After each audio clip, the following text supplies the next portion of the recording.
Assalamualaikum warahmatullahi wabarakatuh. Kami dari kelompok 3 akan melakukan wawancara terkait sistem manajemen kosan. Sebelumnya terima kasih untuk Mbak Iva karena telah meluangkan waktunya untuk bersedia diwawancarai. Mungkin sebelum masuk ke pertanyaan, Mbak Iva bisa memperkenalkan terlebih dahulu Mbak Iva ini di kosan ini berperan sebagai apa? Baik, terima kasih. Perkenalkan, saya Iva Purnamasari. Saya anak pemilik dari Join Kos dan saya juga membantu operasional kos sehari-hari. Di sini saya mewakili ibu saya karena beliau tidak bisa hadir untuk diwawancarai. Jadi tujuan kami di sini itu untuk mewawancarai bagaimana sih sistem pengelolaan kos yang saat ini sedang berjalan, dan juga untuk mengetahui masalah apa aja yang dihadapi serta mengidentifikasi kebutuhan sistem untuk kedepannya. Oke, mungkin saya langsung pertanyaan pertama ya Mbak ya. Ya. Bagaimana sih sistem pengelolaan di Join Kos ini? Apakah hanya melalui WA atau gimana? Untuk sekarang pengelolaan di Join Kos ini masih manual sih, biasanya menggunakan WhatsApp atau enggak buku tulis saja. Melalui WhatsApp sama buku tulis saja. Iya. Sama mungkin kira-kira di Join Kos sendiri itu ada berapa kamar sih? Untuk saat ini Join Kos ada 20 kamar dan ditempatin oleh 18 orang. 18 orang, berarti ada yang 2 yang kosong ya? Iya, sekarang ada 2 yang kosong.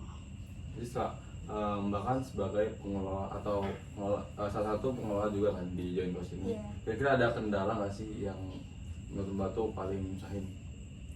Ada sih ya, terutama untuk nagih uang bulanan ke penghuni kos. Karena kan ada apa namanya?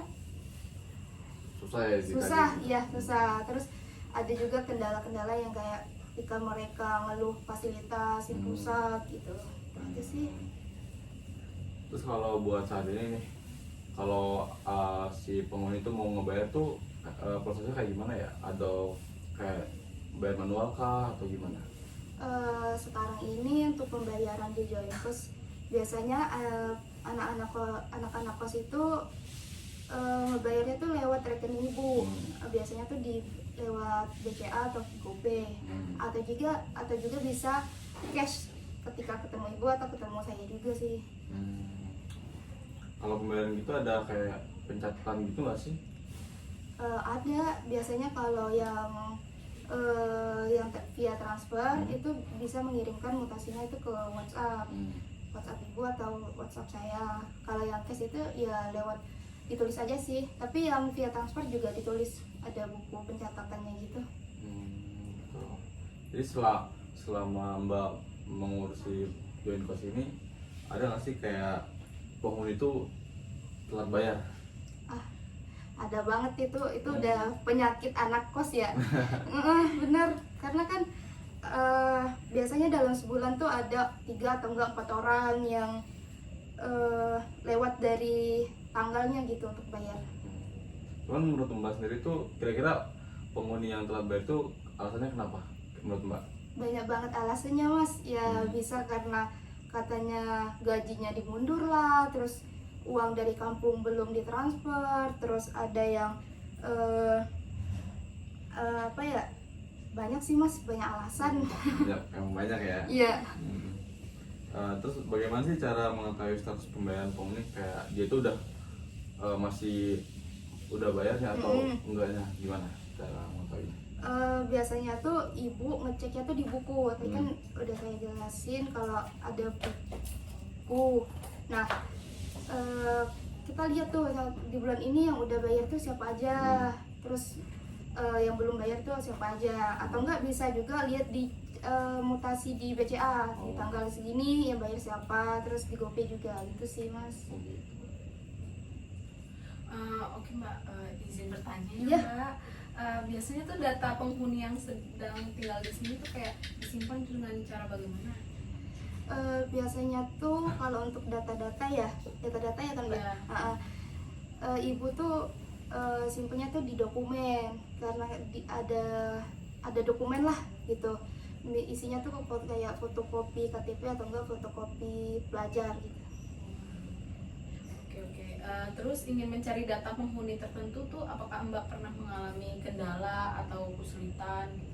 Pasti sih Mbak, ya dalam dokumen ya kan, apa namanya, kadang kalau mau mencari satu-satu tuh susah gitu kan, karena kan udah banyak data-data orang, jadi udah kecampur gitu. Oke, kalau boleh tahu nih Mbak ya, apakah pernah terjadi data penghuni hilang atau sulit ditemukan gitu? Ada beberapa kali kejadian sih, kayak ibu ketika mau mencari data si A misalnya tuh kan, ternyata ibu tuh naruhnya tuh apa namanya, Sembarangan. sembarangan ya, jadi ketika mau mencari datanya udah hilang gitu. Terus informasi apa aja nih yang penting untuk dicatat dalam data penghuni?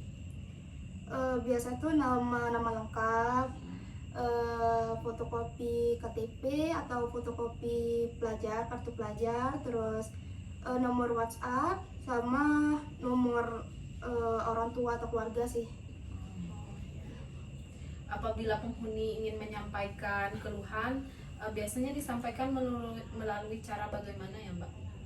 Biasanya kalau ada keluhan anak-anak kos itu mengeluhnya tuh di WhatsApp.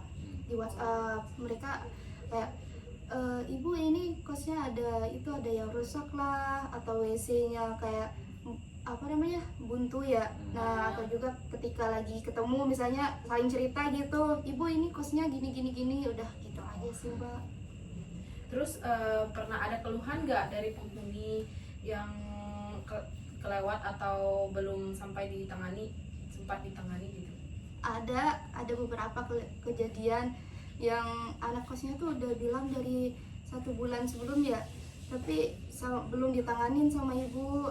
Apa ya, karena ibu juga udah tua ya, mungkin lupa. Terus ada yang ngadunya ke saya bilang, Mbak ini kemarin udah dibilang sama ibu tapi ternyata belum diperbaiki juga. Namanya juga orang tua ya, lupa. Benar-benar. Terus informasi penting untuk penghuni, biasanya Mbak menyampaikan informasi tersebut tuh melalui apa? Kalau ada informasi penting ya, biasanya kan di Join Kos ini kita ada kegiatan gotong royong tiap minggu. Nah, biasanya tuh ibu share-nya tuh di grup. Kebetulan kita juga ada grup Join Kos yang anak-anak kos lah gitu. Jadi kalau ada informasi ibu share-nya di grup WhatsApp aja sih. Menurut Mbak nih, apakah seluruh penghuni selalu menerima informasi tersebut atau pernah ada yang terlewat baca? Ada banyak apa namanya, pas ditanyain kenapa, nggak tahu ibu, ini mungkin chatnya tenggelam lah, ada alasan yang kayak notifikasinya nggak keluar lah, banyak alasan lah Mbak, namanya juga anak kos. Kalau ada informasi pasti udah tahu tuh ada informasi, nggak sengaja nggak dibuka WhatsAppnya. Nah, kalau dari yang menceritakan tadi kan rata-rata masih serba manual. Iya benar. Nah, dari situ nih kami jadi kepikiran buat membuat rancangan sistem berbasis web yang bisa membantu pengelolaan kos supaya lebih rapi dan praktis. Iya. Nah, kalau menurut Mbak, dengan adanya sistem seperti itu tuh, seperti pembayaran otomatis, kira-kira akan membantu nggak dalam pengelolaan kos sehari-hari? Membantu sih Mas. Ya kan dari yang saya bilang tadi, di Join Kos ini apa-apa manual ya. Jadi kalau ada web pasti membantu banget. Jadi kita nggak cek satu-satu lagi gitu kan. Kalau ada webnya tinggal ya tulis nama si A gitu, pasti udah keluar kan datanya. Dan terus menurut Mbak, bagian mana sih yang paling butuh di backup buat sistemnya? Mungkin yang paling dibutuhin itu di pencatatan pembayaran sama data-data anak penghuni kos Mas.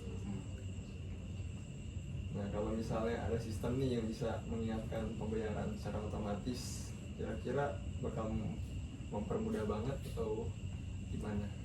Mempermudah sih Mas ya, karena ibu kan udah tua ya, jadi kalau mau minta tagihan sama anak-anak kos kadang ada rasa sungkan gitu. Nah, jadi kalau dengan adanya notifikasi dari webnya untuk bayar tagihan, jadi mereka punya kesadaran sendiri gitu, punya kewajiban. Ketika ada notifikasi mereka, oh iya aku harus bayar nih gitu. Lalu menurut Mbak nih, seberapa penting sih adanya notifikasi otomatis seperti buat para penghuni nih, pembayaran otomatis buat pengumuman buat seluruh penghuni kos? penting sih Mas, ngebantu banget ya. Apalagi tadi kan sudah saya bilang kalau ibu itu kan udah tua ya. Terus kalau jangankan apa namanya yang tagihan, yang kadang yang ngeluh kesah aja lupa gitu kan. Jadi dengan adanya web pasti ngebantu gitu untuk apa namanya ketika ada tagihan. Jadi ibu nggak capek-capek nagih gitu kan, ada pengumuman juga. Jadi mereka bisa tersadarkan gitulah dengan kewajiban mereka gitu. Lagi nih kalau untuk notifikasi sendiri nih kakak lebih enaknya by sistem atau by WhatsApp? Kalau untuk penghuni itu ya lebih efektifnya lewat WhatsApp ya, karena kan dibukanya tiap hari ya, tiap detik, tiap menit lah. Nah tapi kalau saya sebagai anak dari pengelola join kos itu ya enaknya ada dashboard web lah, jadi biar bisa sekalian lihat rekapannya gitu. Jadi buat pengelolanya dengan web. Iya, tapi kalau untuk anak-anak kos lebih efektif WhatsApp sih. Ya segitu aja pertanyaannya. Mungkin dari kita sih itu aja sih Mbak wawancaranya. Iya. Kayak sebelumnya makasih nih Mbak Sama-sama. sebagai apa tadi maaf. Anak pemilik dari join kos. Oke, sebelumnya makasih udah menyempatkan waktunya buat diwawancarai. Iya. Sebenarnya mau maaf nih mengganggu waktunya. Ya nggak apa-apa, santai aja santai. Terima kasih. Iya. Siap, Mbak. Ya sama-sama. Selamat kuliahnya.